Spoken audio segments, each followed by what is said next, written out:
10. Arigatou gozaimasu. Welcome here at Tricky Golden Gotta go a bit crazy. I broke my teeth. Welcome here in Andorra. Gosh, it's so hard to decide. You want to rise again? All coming down to this. That's right. Hello, William. We can end up in a poop.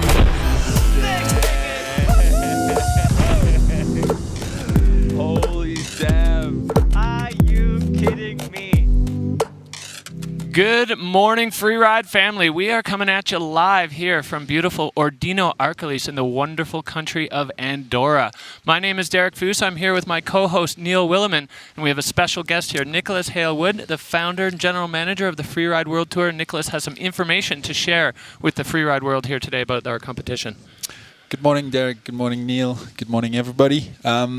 We were at the top of the venue an hour ago with head mountain guide Jérôme Ruby and FWT Commissioner Lolo Bess, and we decided that conditions were not good enough to hold the event today.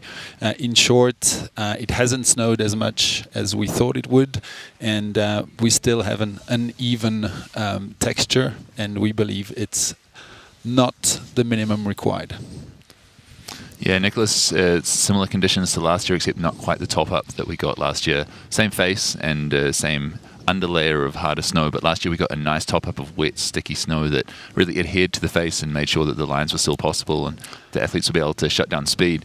Would you say that the smaller amount of snow that's fallen this year is the reason why the competition is not being run, and that's what we're waiting for it to hopefully be run within the weather window?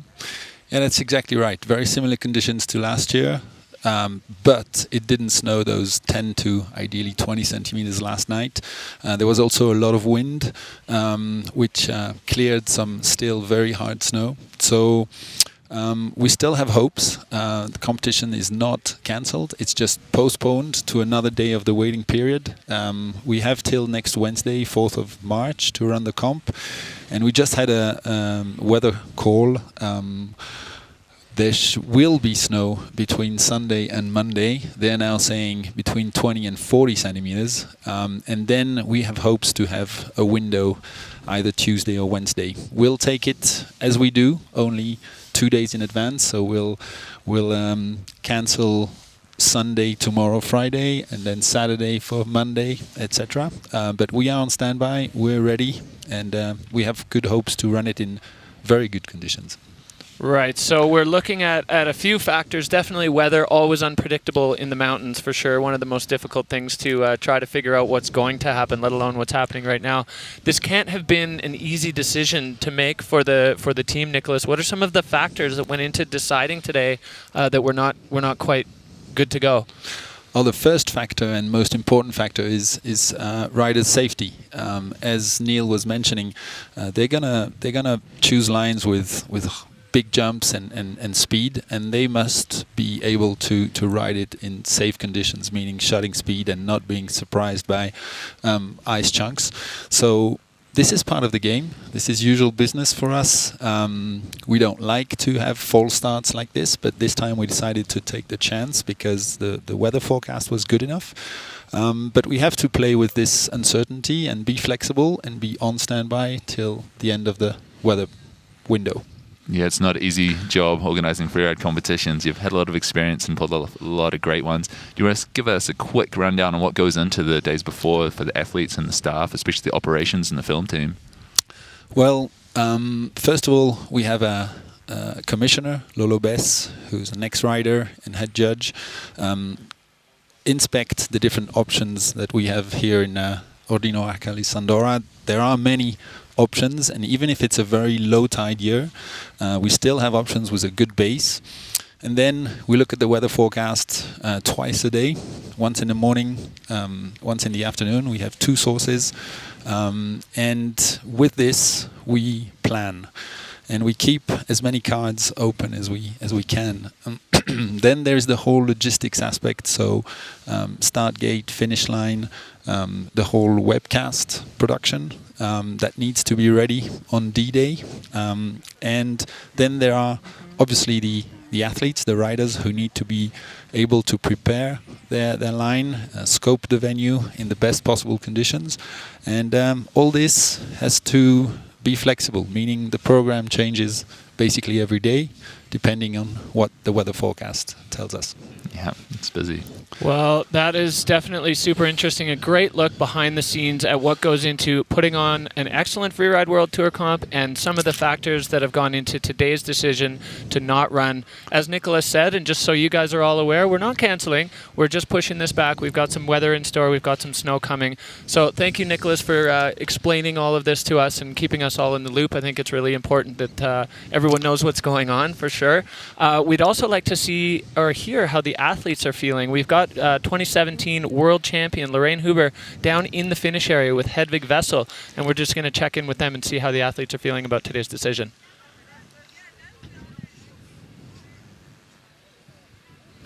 Thank you, boys. I have Hedvig Vessel here with me, the woman who won the Huckleberg event. Hedvig, how are you doing today? I'm good. I was excited to ski, but the conditions wasn't good enough. So, I mean, I'm happy with this decision, and I know that they did the best job they could for us to be safe and all of that. But I wanted to ski. Yeah, I was looking forward to it. I know, coming from Norway, that you've competed a lot in these kinds of conditions. What's your approach? What's your strategy when it's firm like this? Yeah, for sure. The first comps I ever did was like super packed and tracked, so that's what we're used to. So when I look at face like this, I just try to find whatever looks good, and then of course it's different than when it's a lot of pow, because it will be firm. What is it called? Because it's faster, the snow, or? Yeah, I mean, when it's powder, it's easier in some ways. But I also like when it is firmer, because then I know like what to expect, and it's easier for me to do a landing when it's firm, because that's what I'm used to in moguls. Mm-hmm. Yeah. Hedvig, you started off this season with an absolute bang, and then you came last in the last stop in Kicking Horse, Golden BC. What were you hoping for today? Well, I was just really excited about my run, and I was looking forward to it. I think it was a good one for me, and I hope we can run the comp in one of the next days so I can do it. Mm-hmm. I didn't even think about the result. That was kind of after Kicking Horse. That was definitely like a slap in the face for me, and I had to okay, this is definitely not where I want to be, but I just have to get back into my game and try to find my strengths, and I think I could show it here. Mm-hmm. Hopefully, yeah. Thank you so much. We're really excited to see you ski. Thank you. Back to you, boys. All right. Well, thanks, Lorraine, and thanks to Hedvig Vessel. Definitely interesting to get an athlete's perspective on the way things are going today. We are here in the booth joined by a Freeride World Tour Commissioner, Lolo Best. Lolo, welcome. Bit of a tough day. Well, yeah. Taking a decision where we have to postpone an event is never like a good one, but there is really good hopes actually. We went through the venue with the head mountain guide Jerome, and the snow that we managed to fill was actually pretty good. The issue was the amount of wind who probably ripped off on some of the places, and that was the issue that we had. It wasn't consistent and even everywhere, so just has to wait for a little bit more snow. Yeah, that's right. The snow that has fallen is the right type of snow. It came in nice and wet and bonded to the harder layer underneath, but unfortunately it's just not quite enough. The piste has been great. Riding down here to get in the commentary box and talk about why the competition is postponed was actually quite a lot of fun, but as you were saying earlier, Derek, there's some dirtier bits of snow that are sitting around still, and not quite enough snow in between the icy moguls to put competition on. Lolo, though, you've been here for days and working hard to try and make this competition happen. You were saying earlier that there was a lot of operational decisions that need to be made, not only whether the comp's going to run, but whether the gear can be all got up here and people having to get up nice and early to get the film crew ready. So you want to give us a little bit more background on that to elaborate on Nico's about the amount of work that goes in and how early these people have to get up to try and run the competition? Well, I think the first people on places are myself and Jérôme Ruby. We're here to actually assess of all the conditions in all the different venues. We've been and working with Andorra since quite a few years, so we already knew which phases could have been potential venues. And this year is a low tide year when it comes to the amount of snow we have all around here. And last year's venue from pretty much first sight seems to be the best one to choose from, though it took us about 2 days to really went everywhere. We even took the early scoping different venues that we haven't really checked this year. I think the difference that we had this year was also the amount of wind coming from south, which is an unusual wind for the season, and so it put some different layers on snow on some other faces. So we checked everything, but the issue after was just the type of snow which was sitting on top, and really high sea, really hard, and we knew that we couldn't go in places where those Freeride World Tour riders are so committed, going so fast and jumping so big, that we had to give them a good layer of soft snow or wet snow. So this orientation of the face was typically the perfect one. That's good to know. So it sounds like the texture of the surface right now is just not up to scratch for the safety of the riders, and I think the riders are definitely pretty thankful that safety for the Freeride World Tour is the #1 priority. Let's look forward a little bit into the near future. What are the forecast models saying? What are we kind of looking at in the next few days? So on the latest weather forecast we have, we still have a little bit of snow expecting probably about overnight, but then it's pretty clear Saturday and Sunday, and then we've got a big low pressure system who's coming from Sunday evening, Monday, which should bring us a good amount of new snow. This snow should be also a lot colder, so we will have a way colder temperature with ISO 0 by the 1,500 meters, so which are a lot lower than that. So we should have from what we have today, which is something quite soft and wet, a layer will bond particularly well and will be a lot softer and lighter, and I think it would be, and it should be, the perfect mix for a perfect competition. So then it would be the case of would the weather clear enough for a good visibility, and that at the moment we don't really have a clear window. It's quite far ahead at the moment. As I said, we've got those systems a low pressure system, very, very important, who are coming towards us. There is 2 of them, and hopefully we're going to be able to do something in between those 2. Okay, fingers crossed. Luckily, the athletes have already inspected the venue, so as soon as we get another clear break with some new snow, they'll be able to run the competition. Wednesday, the 4th of March is the last day that we can do that. Thank you very much for joining us, Lolo. We're about to throw it down to a third person of our commentary team, Lorraine Huber. She is in the finish line with the Hakuba winner, Drew Tabke. Over to you guys. Thank you, boys. Drew Tabke, Freeride World Tour veteran and a member of the Pro Freeriders Board.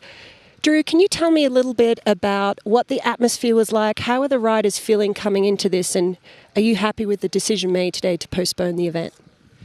Yeah, so just found out it's off along with everybody. And obviously a crazy thing to be a part of when you're in competition mode. You got to stay committed mentally, even though we knew it was going to be 50-50 if we could compete or not. And then you get the news it's off, and there's just it's like a feeling of shock and sort of disbelief, because you got to go from competitor, we're going 100%, to all right, back to the waiting game.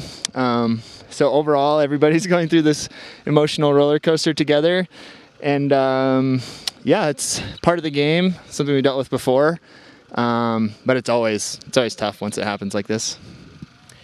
Drew, if for a theoretical reason, I'm just speculating, if this event is cancelled, what are you going to have to pull off in Freeride to win this thing?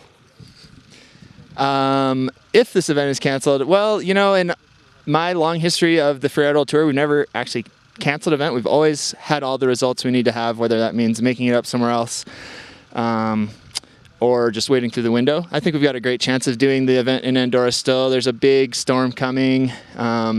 Looks dodgy now to have a window or not, but it's a ways out, and I've got a lot of faith that it's going to fill in and we're still going to get it done in Andorra. And as far as big picture, needing results, being in third place overall, it doesn't change my approach too much. Every year it's just trying to find your best performance possible and skiing to your best and trying to be your best self, and results shake out as they do. And so far that's worked for me with a win and a crash, but my confidence is up, so I'm just gonna stick with the approach I've had the first 2 events, and hopefully it works out. And what was your strategy going to be today coming into this event with current conditions in consideration? Strategy for today, I mean, definitely stepping it back just because it's not epic, not huge takeoffs and landings, challenging snow.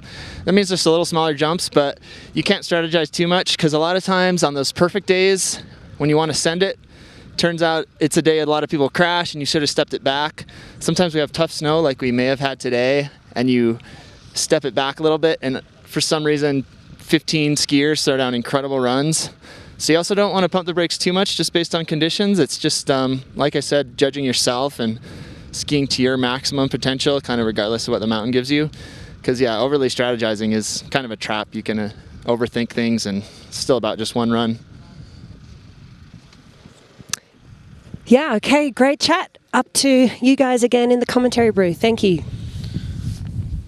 All right, thank you, Lorraine, and thanks to Drew Tabke. Super interesting just getting that inside track on what's on the riders' minds right now. A little bit of relief that they're not skiing on the tricky snow conditions, but also, you know, when you get yourself up to competition ready and then you have to bring it back down, that's kind of a tough emotional roller coaster to go through for any athlete, Freeride World Tour athletes especially, as they are certainly putting it on the line to well, for our viewing pleasure and for their own sake as well. Those guys love it. So what are we looking at here going forward, Neil? So the weather window for this competition is until Wednesday the 4th of March. Hopefully we'll get the competition done by then, and all the information for that will be on the Freeride World Tour website, freerideworldtour.com, as well as the social media sites like the Facebook page for recent updates. So stay up to date with those. Unfortunately, we couldn't bring you a competition today, mainly in the interest of the riders' safety, but thanks for tuning in. We appreciate you guys coming along. Jerry, you want to wrap it up? Yeah, that's right. So thank you for everyone for tuning in. Thanks to Neil. Thank you for Nicholas Halewood, Lola Bess, Hedvig Vessel, and Drew Tabke for taking the time to chat to us today. We will keep you up to date. We'll keep you posted, and we'll let you know when this thing is on from beautiful Ordino-Arcalís here in Andorra. Take it easy, guys.